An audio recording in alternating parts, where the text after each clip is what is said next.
Prav lepo pozdravljeni, spoštovani gledalci in cenjene gledalke v teh dolgih zimskih večerih, ko nocoj gostimo dva zanimiva gosta.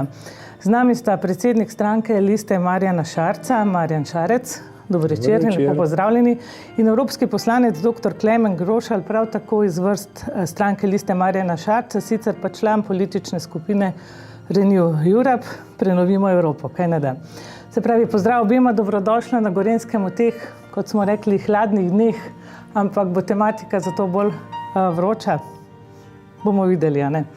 Skratka, kaj bi dejali na začetku, gospod Šarec? Kakšen je trenutni čas, v katerem živimo? Ja, res je, da časi niso najbolj enostavni. Že 2 leti se soočamo z epidemijo na tak ali drugačen način, pa vendarle, če se ozremo v ta čas, v katerem smo, je to vendarle praznični čas, božični, novoletni prazniki.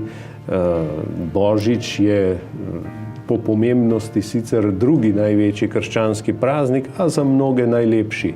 In zdaj v tem vmesnem obdobju je čas, da se ozremo vase, da se nekoliko, kolikor je to mogoče, umirimo. V državnem zboru se ne moremo, ker imamo ves čas še do konca seje, tako da je čas, da se ljudje tudi mogoče malce obrnejo vase, v svoje družine.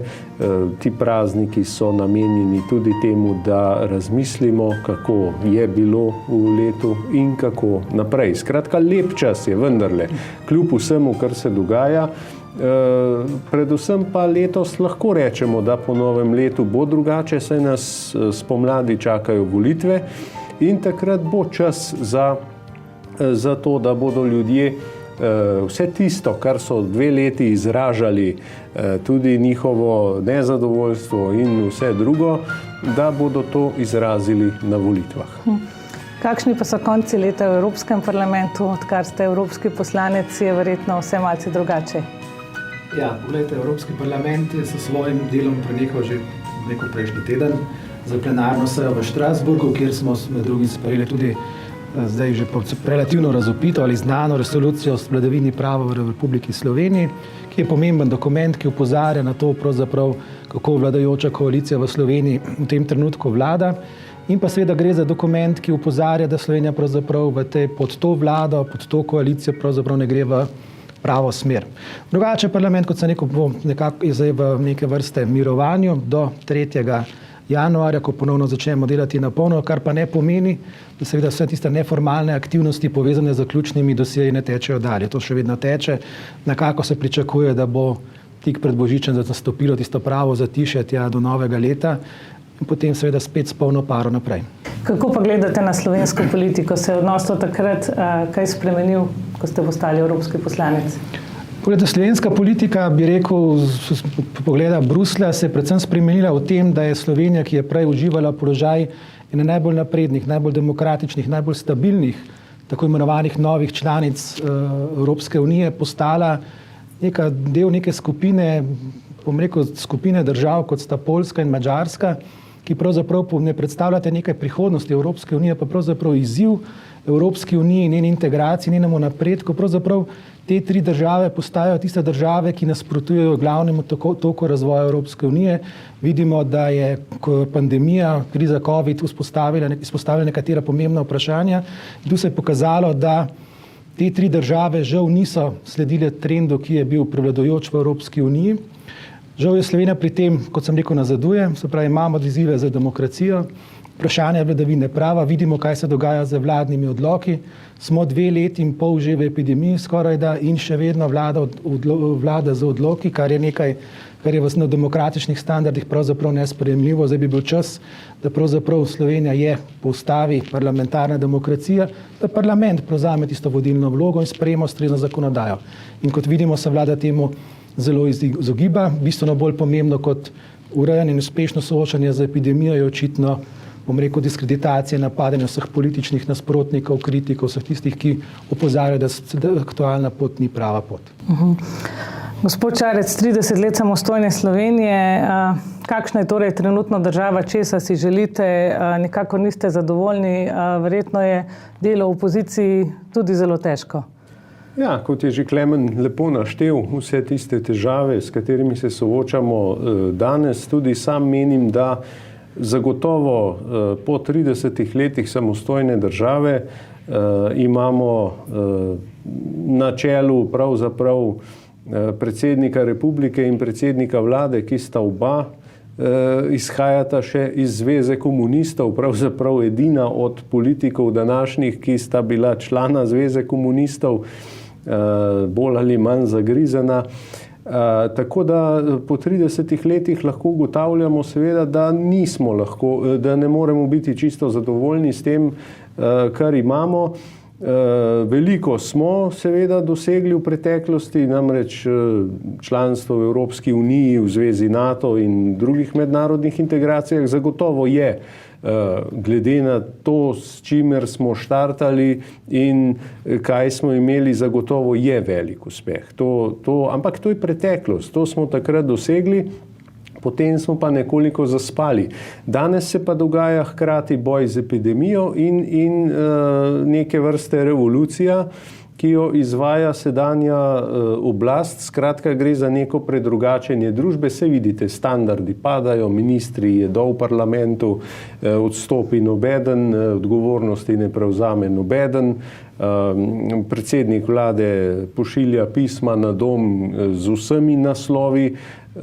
Skratka, dogaja se, tako kot je že Klemen povedal, pot v Madžarsko in Poljsko. Zdaj ugotavljamo vsi zdaj, da to leto in pol prejšnje vlade je vendarle pripomoglo k temu, da se to ni začelo dogajati že prej. Tako da, kot pravim, spomladi so volitve in ne bi želel zdajle vsega ponavljati, kaj je narobe. Saj to že vsi vemo. Bolj pomembno se mi zdi, da gledalke in gledalci spomladi gredo na volitve. Kajti ravno v težkih časih se porajajo dobre rešitve. Kadar nam je težko, takrat smo prisiljeni iskati pot naprej in vztrajati in postavljati zadeve na novo. Tako da vsakemu, ki mi pač ali pojamra ali karkoli, rečem, ja, spomladi bo možnost iti na volitve, obkrožiti. Zato bo to najpomembnejše. Najpomembnejše je vendarle, volitve so največji praznik demokracije. Tako kot imamo državne praznike in dan državnosti največji praznik države, tako so pa volitve največji praznik demokracije in tako je tudi v demokratičnih družbah normalno. Zato je prav, da se volitev udeležimo. Stranke bomo ponujale vsak svoje programe. Naš program nosi naziv normalizacija, rešitve, razvoj.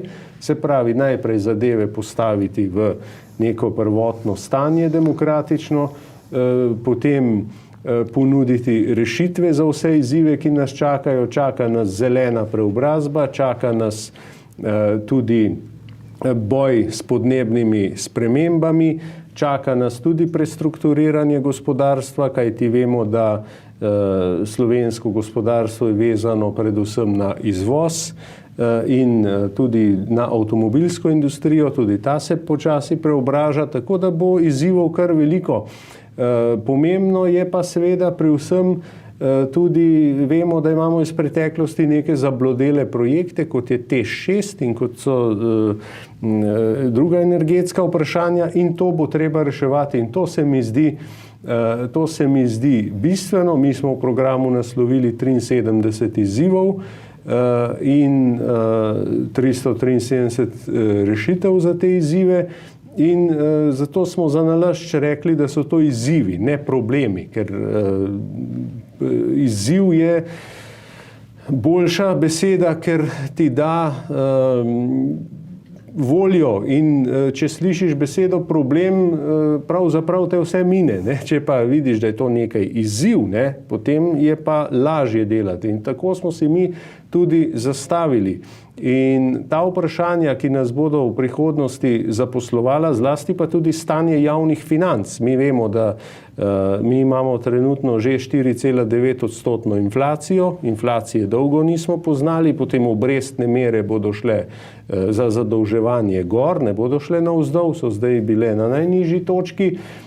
Vlada trenutno nas je zadolžila za dodatnih 8 milijard.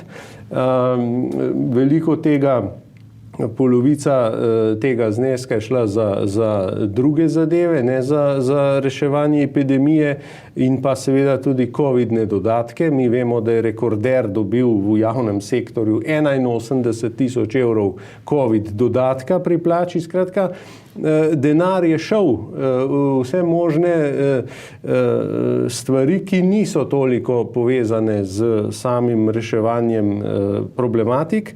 Zato nas na javnofinančnem področju nas čakajo precej rešna vprašanja, vendar situacija ni nerešljiva, kajti mi bomo dobili tudi evropska sredstva, bomo imeli tudi tam na voljo, o tem nekaj več bo povedal Klemen, ampak bistvo je, kako to umno uporabiti. In to so tisti izzivi, ki nas v LMŠ zanimajo. Zato pa, kot sem rekel, je pomembno, da grejo ljudje voliti in da obkrožijo na volitvah tistega, ki mislijo, da lahko ponudi rešitve. In bo kos izzivom. Dr. Grošelj, torej, kar lahko Evropska unija stori za državljane, da nima v vsakdanjem svetu? Ja, pogledajte, Evropska unija, kot veste, je sprejela nekaj strateških usmeritev. Eno od teh je bila že omenjena, se pravi zeleni prehod, se pravi soočanje s klimatskimi spremembami, ki jim pa povezava to za digitalizacijo naše družbe. Se pravi, na eni strani soočanje s podnebnimi spremembami, na drugi strani digitalizacija družbe, novi poslovni modeli. In tukaj na voljo praktično že večkrat omenjenih 1800 milijard evrov, to je ogromno denarja. Zdaj tisto, kar je izziv za države članice, in tukaj mislim, da recimo slovenska zgodba ni bila ravno uspešna, je seveda, da je ta denar, predvsem pa denar iz sklada za okrevanje in odpornost, ki je še dodaten vir v večini preko 600 milijard evrov. To je tisti sredstva, ki so namenjena za ta, bom rekel, razvojno-tehnološki preboj, ki je tudi, bom rekel, nosilna ideja našega programa, se pravi, kako preobraziti sedanje gospodarstvo, našo družbo v smeri zapostavljenih ciljev, zelenega prehoda in digitalizacije, ki mora biti na eni strani pogoj za višjo konkurenčnost gospodarstva, ampak hkrati ohranjanje vseh tistih nujnih socialnih elementov, ki našo družbo pravzaprav plemenitijo in delajo tako napredno, kot je. Se pravi, vlaganje v zdravstvo, v šolstvo, v raziskave in razvoj. Predvsem raziskave in razvoj je tista prebojna sila, tista prebojna kapaciteta slovenske družbe in države, ki lahko pripelje do dviga dodane vrednosti, ker brez dviga dodane vrednosti praktično vseh stroškov, ki bodo pred našo družbo, in treba se zavedati, da je naša družba starajoča se družba, ne bomo mogli rešiti. Naše razmerje, bom rekel, med dodano vrednostjo recimo v Sloveniji in Italiji recimo 1,7.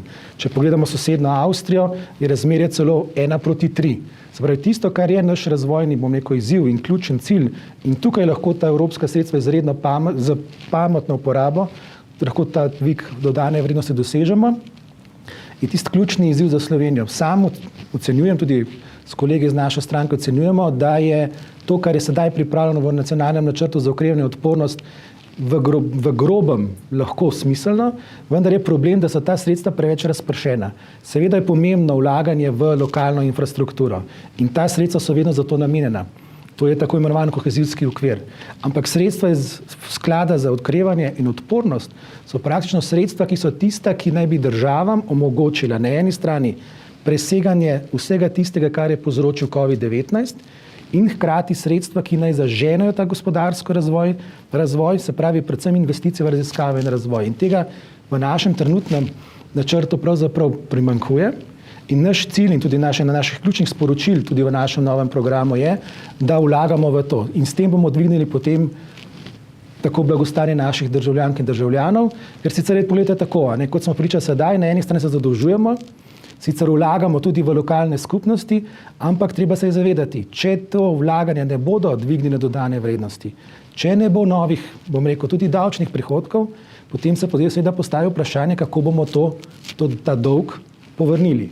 In zato so vlagane raziskave in razvoj, to je svetovno dokazano, nedvoumno, s tem vlaganji se dviga dodana vrednost.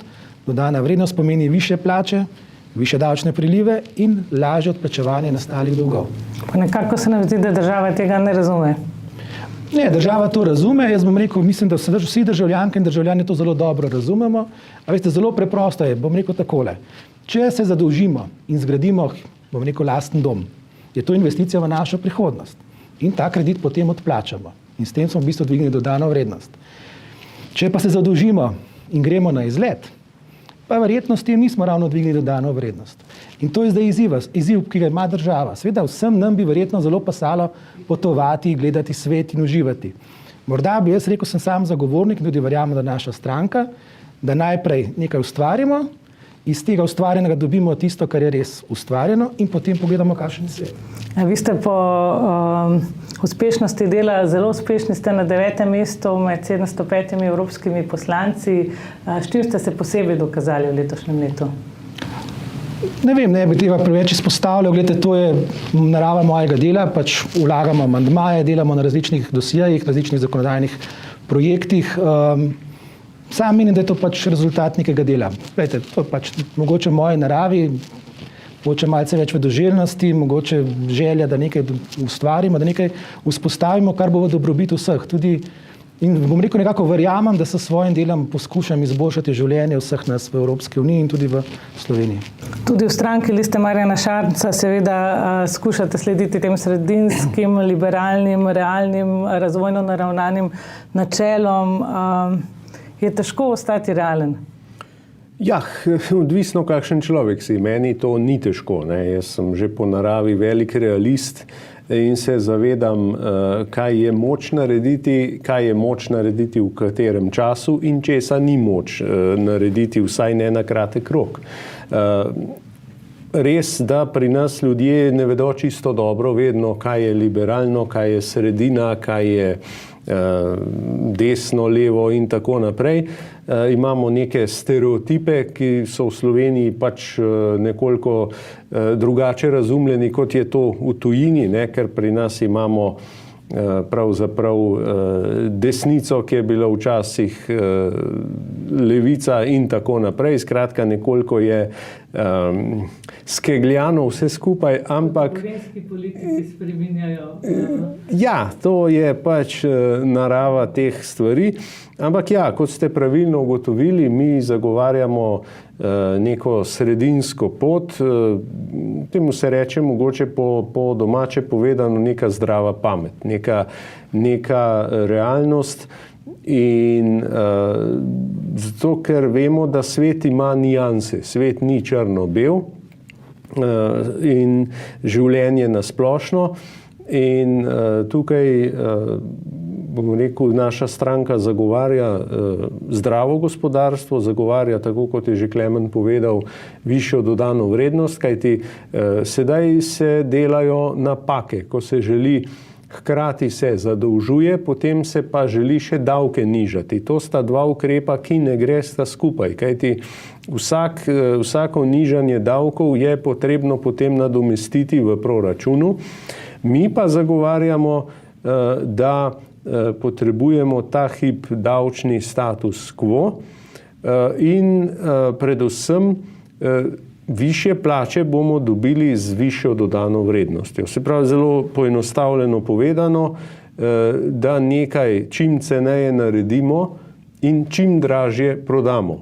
Seveda bodo delovna mesta z nizko dodano vrednostjo vedno prisotna, ker nekaj je vedno tega, ampak zato smo naslovili naš program kot razvojno in zato smo se tudi poimenovali razvojno-liberalna stranka, ker samo z vlaganjem v raziskave, v razvoj bomo mi lahko dosegli evropske države, kajti s sedanjem načinom bi, ne vem, Italijo dosegli po 17 letih in tako naprej. Skratka, s tem z dodano vrednostjo in delovnimi mesti z dodano vrednostjo je moč potem na dolgi rok dobiti višje plače. Tako kot recimo, ko govorimo o pokojninah. Marsikdo ne razume ali pa noče razumeti, ampak to se začne že od malega. Se pravi, potem čim prej je treba mlade ljudi spraviti na trg dela in seveda, da ga čim kasneje tudi zapustijo, da je ta delovno aktivna populacija čim dlje delovno aktivna in potem bo tudi več za pokojnine. To, če se pa mi gremo seveda neke gasilske akcije, kot so usklajevanja, je pa seveda rezultat je, da ima, ne vem, upokojenec nekaj evrov več v žepu, ampak na proračunski strani je pa obremenitev izjemno visoka. In še tukaj pri pokojninah se mi tudi zavzemamo, da se usklajujejo, da se usklajevanje veže predvsem na inflacijo, ne toliko na plače, ampak na inflacijo, kajti inflacija je tista, ki določa cene življenjskih potrebščin in če sem prej omenil, da imamo zdaj že pravzaprav za naše pojmovanje, ko smo se inflacije že odvadili, če se tisti, ki se še spomnijo 80-ih let, ko je bilo ne vem koliko ničel, smo se že precej odvadili in danes 4,9% je kar visoka, ne? In na to je treba vezati. Skratka, smo stranka, predvsem, če povem z enim stavkom, smo stranka, ki gleda na vse problematike celostno, ne samo enega problema. Mi ne moremo nasloviti samo enega segmenta družbe, enega problema, ampak moramo nasloviti celostno problematiko družbe, ker le tako bomo uspešni. Tako kot vi recimo na televiziji ne morete posvetiti pozornosti samo kameram ali samo voditelju ali samo, ne vem, tejle mizi tukaj, ampak je treba celostno gledati, da nastane oddaja.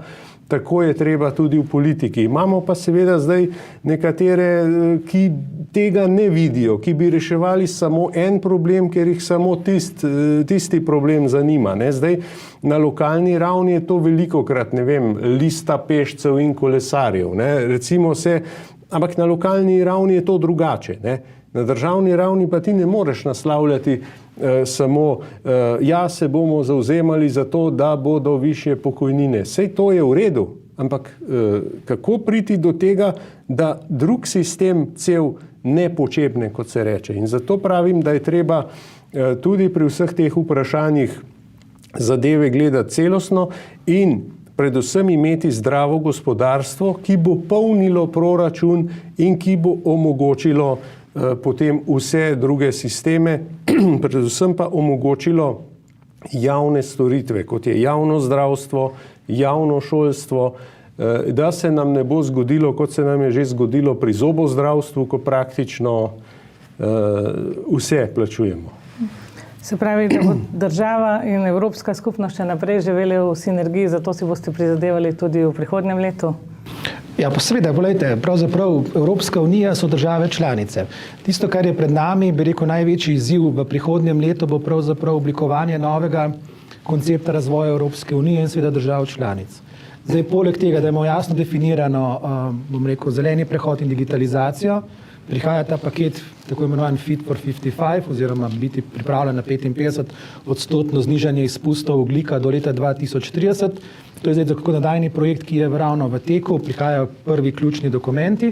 Na tem področju poteka tudi usklajevanje v Evropskem parlamentu, nekako ocenjujem, da prva polovica leta bo predvsem fokusirana na to. Začele pa se bodo seveda v razprave že in so se pravzaprav že začele.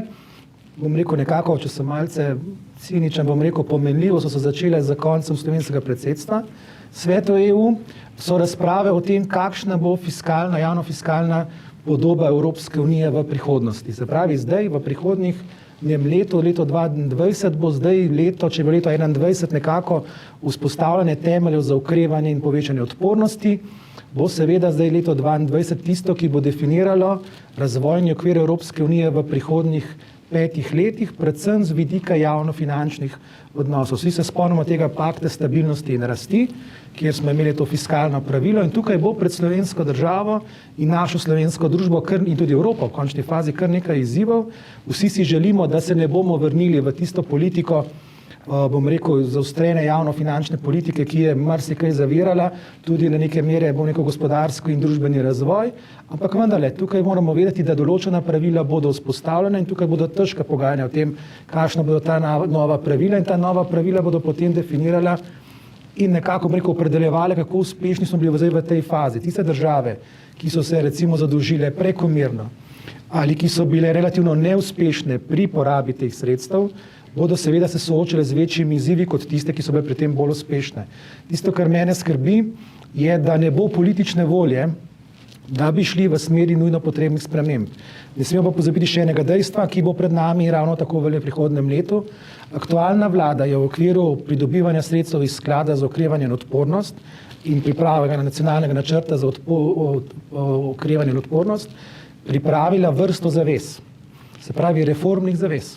Mi smo Evropski komisiji, Evropski uniji za sredstva, ki jih sedaj prejemamo, dali določene zaveze. Iz govora predsednice komisije von der Leyenove smo izvedeli, da ena od zavez je pokojninska reforma. To bo v Sloveniji velik izziv. Verjetno, predvidevam, ne vem, ker tega dokumenta slovenske vlade nisem videl, je tudi zaveza o zdravstveni reformi. Se pravi, dve izredno pomembni reformi, ki bosta definirali prihodnji razvoj slovenske družbe v teh mehkih socialnih vsebinah. Tako da mislim, da to so te izzivi, ki so pred nami. Kot sem rekel, sredstva je relativno veliko na voljo, tisto, kar skrbi, je, kako bodo ta sredstva porabljena in pa seveda, ali bomo zmogli politično siceršno moč in voljo, da bomo izpeljali in tudi kot družba dojeli resnost trenutka, kako pomembne so pravzaprav te obljube in te zaveze, ki smo jih dali do Evropske unije. In jaz upam, da bomo tu dosegli, in tukaj predvsem odkrito povem, računam, da bo neka nova vlada, ki bo bolj uspešna in ki bo uspela se pogovoriti, dogovoriti za nek okvir, ki bo, če pogledamo naše slovensko fiskalno pravilo, eno bolj rigidnih, bolj ostrih v evropskem prostoru, da bomo spremenili to. To ne pomeni brezglavo trošenje, kot smo zdaj priča temu, pa gre predvsem za to, da bomo trošili za pametne stvari. In pametne stvari so vedno razvoj. Vlaganje v razvoj, vlaganje v infrastrukturo, se pravi, pred nami je ogromen infrastrukturni izziv, prenova železniških prog, izgradnja trajnostne mobilnosti, recimo na lokalni ravni. Slovenija s svojo razpršeno poseljenostjo, ki nas pravzaprav plemeniti, ki nam je omogočila ta standard in razvoj, ki ga imamo na podeželju in v urbanih mestih, je to zdaj, bom rekel, ni to problem. Ampak to je zdaj nov izziv, nova priložnost, ki jo moramo zagrabiti in tukaj so nekaj vprašanja, na katere pravzaprav aktualna vlada ni podala odgovorov in pričakujem in upam, da bo prihodnja vlada imela to politično voljo in vizijo, da bo to lahko ustvarila. Veliko se je decembra govorilo o Sloveniji, omenili ste konec predsedovanja, tudi dosti ste razmišljali o tem javno, pa me zanima, Gorenjska, smo uspešni pri napredku, pri črpanju vseh raznih evropskih sredstev? Poglejte, črpanje evropskih sredstev, lahko rečem, da je Slovenija relativno uspešna. Tisto, kar jaz vidim kot največji izziv in kar nas je nekako naučila, že prejšnje so finančne perspektive naučile, je to, da je vprašanje, ki se potem s časom pokaže, ali smo ta sredstva dejansko uporabili na najboljši možen način. Morda je včasih, vem, da imajo predvsem župani težave s tako imenovanimi mehkimi vsebinami. Ampak poglejte, mehke vsebine in tudi siceršnje investicije so lahko del nekega širšega investicijskega načrta. Tisto, kar zdaj Evropska unija pričakuje in pravzaprav zahteva pri porabi teh sredstev, je ta celovitost pogleda. Se pravi, zdaj ne iz sredstev samo za izgradnjo pločnika, ampak če neka lokalna skupnost se odloči, da bo prenovila celovito kanalizacijski sistem, da bo prenovila, recimo, vzpostavila sistem ogrevanja za celotno lokalno skupnost.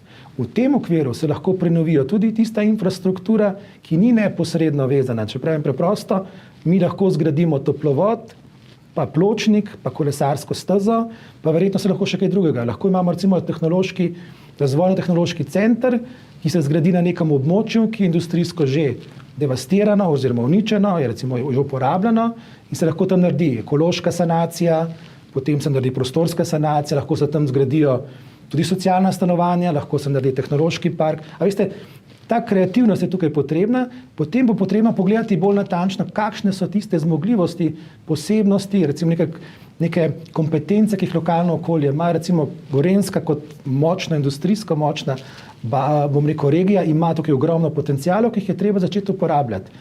Ne bo pa več tako, kot je bilo v preteklosti, kot je bila tako imenovana prva kohezijska finančna perspektiva 2004-2011, ko je bilo dejansko sredstva so predvsem za razvoj, bom rekel, javne gospodarske infrastrukture, cest in podobno.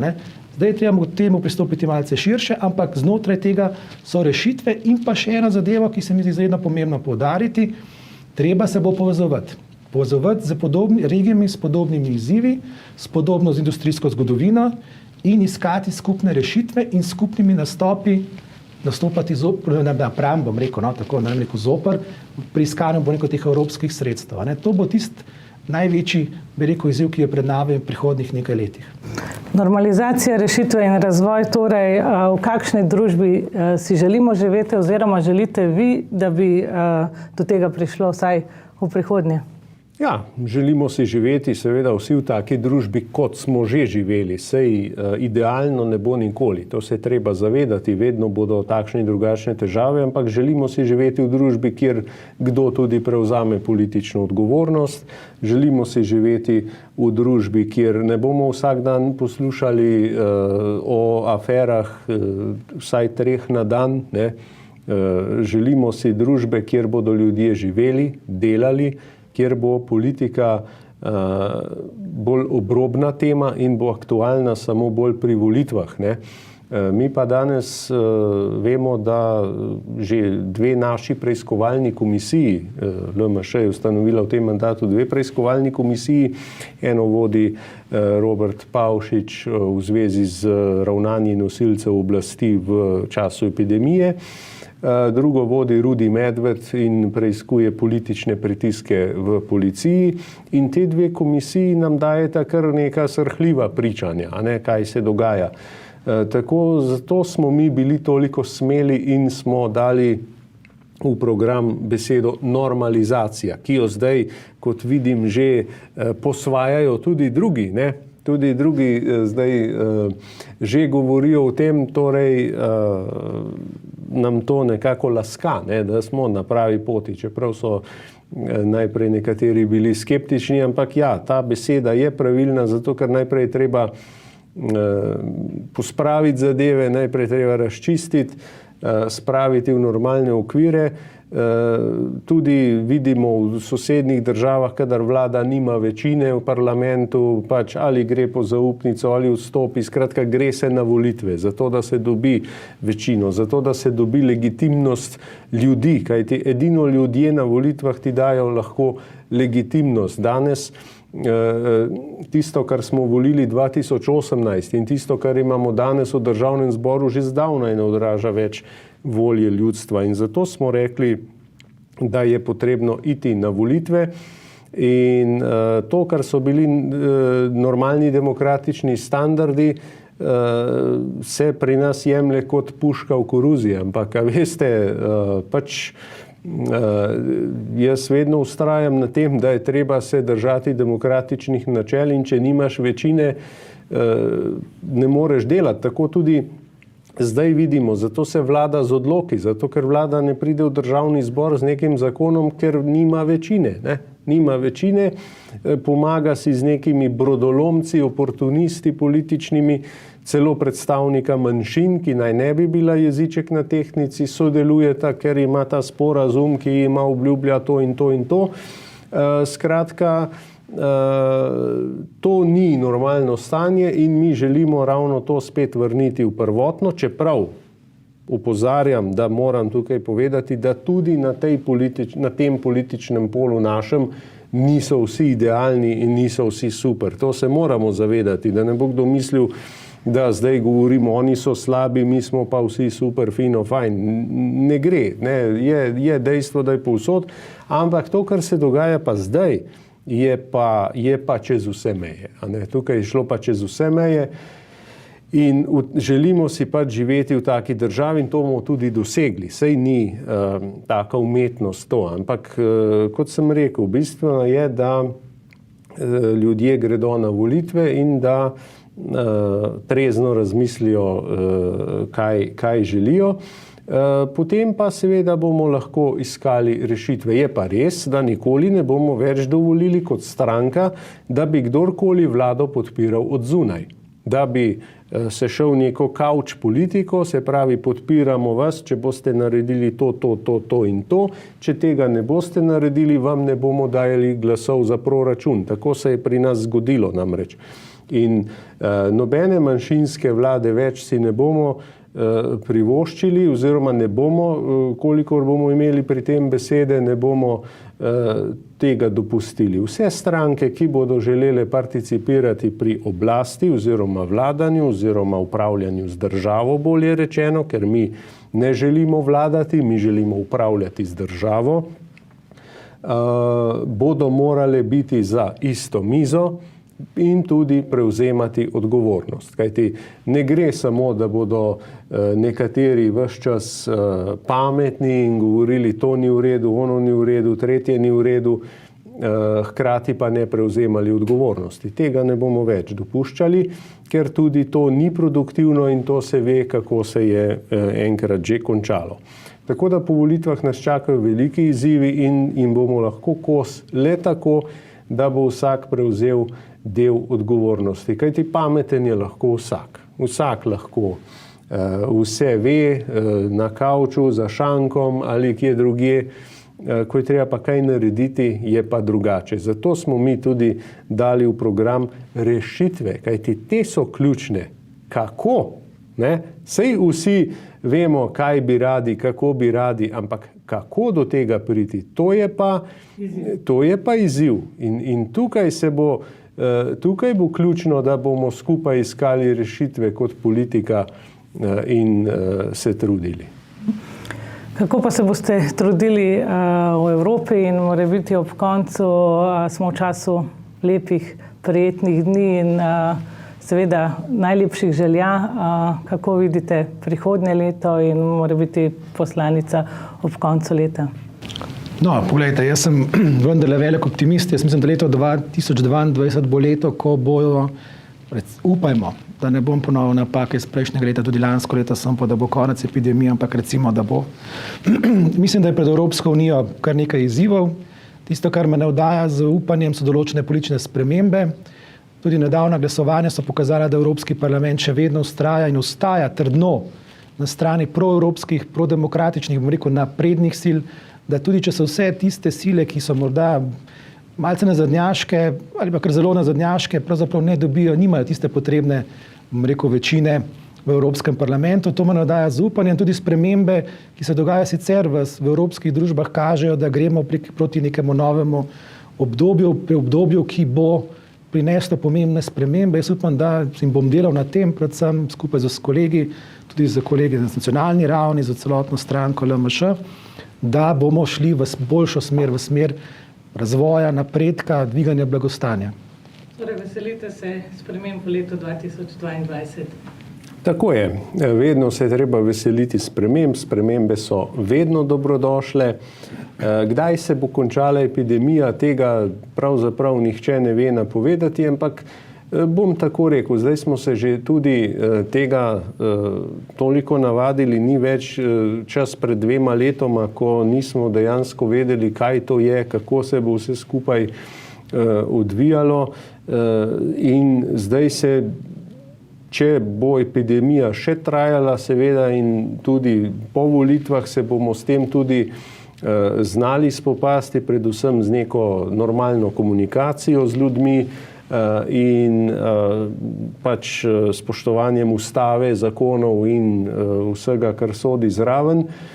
Tako da tudi jaz načeloma, kot sem rekel, sem bolj realist, nisem ne optimist pretiran, ne pesimist, ampak realist, ampak lahko rečem, da se letos veliko bolj veselim pomladi, kot sem se lansko leto. Letos, kot pravim, so volitve in to nas navdaja ne samo z upanjem, ampak tudi s prepričanjem, da bomo dobili drugo vlado. Kakšna bodo razmerja sil, je danes seveda nemogoče napovedati, pa to niti ni pomembno. Pomembno je, da dobimo ljudi na vodilna mesta, ki bodo znali upravljati z epidemijo. Naša stranka LMŠ je vedno bila državotvorna stranka, odgovorna stranka, tako smo ravnali v vladi, tako ravnamo zdaj v opoziciji. Je pa res, da v slovenski politiki imamo pač nekatere zdraharje že vsa leta, 30 let, ne samo zdaj, tako kot je Klemen govoril tudi o Evropskem parlamentu, da je tam proevropska usmeritev in če dalje bolj bo, ker zdraharjev pač nihče ne mara. Če se navežem na Evropo, je Brexit tipičen primer, ko so nekateri zdraharji pač ljudi prepričali, da je Brexit super zadeva, po 3 ali koliko letih pa je zdaj Velika Britanija končno izstopila z Evropske unije in zdaj so same težave. Iz tega ne more biti in ni nič dobrega in tako tudi v Sloveniji. Kdor bo v Sloveniji gojil protievropsko politiko, kdor bo šel, ne vem, tako kot se danes gre po poti Višegrada, Orbana, Poljske in tako naprej, to ni dobra pot. In Slovenija je vedno bila neproblematična članica in tako je tudi stranka LMŠ znotraj Slovenije neproblematična stranka. In mi bomo seveda jasno povedali, s kom ne želimo sodelovati, vendar je teh bistveno manj. To je manjšina.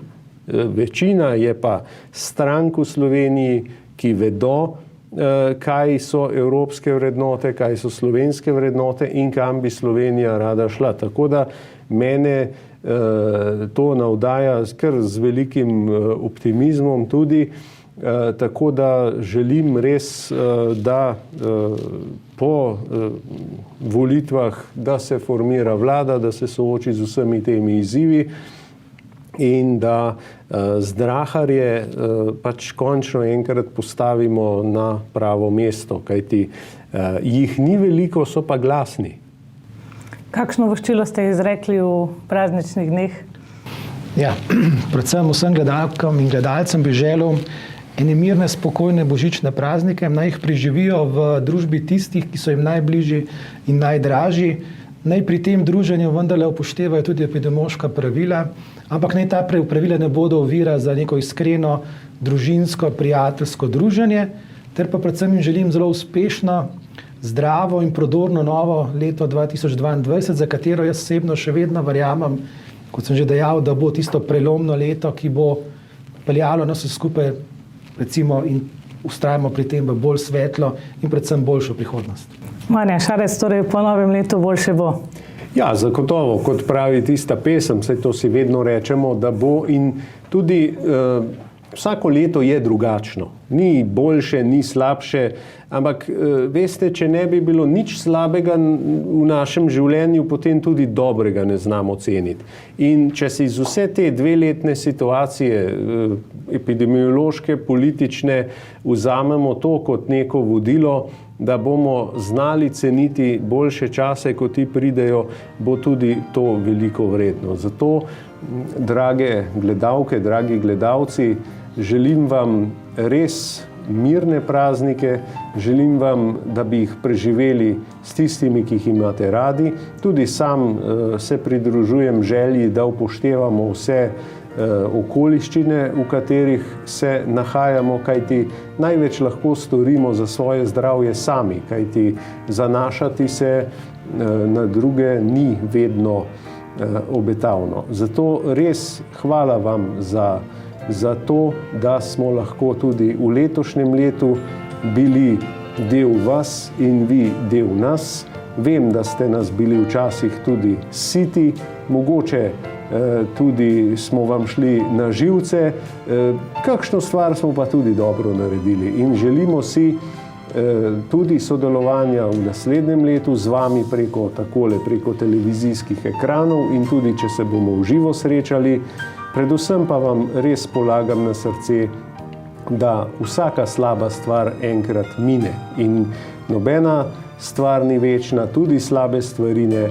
In zato naj bo leto 2022 res boljše, kot je bilo letošnje in predvsem vam želim zdravja in zadovoljstva v krogu domačih in to je najpomembnejše, pa predvsem z nikomer se ne prepirajte zaradi politike. Pojdite na volitve, tam obkrožite svojega kandidata in to je to, kajti zaradi politike se ni vredno prepirati.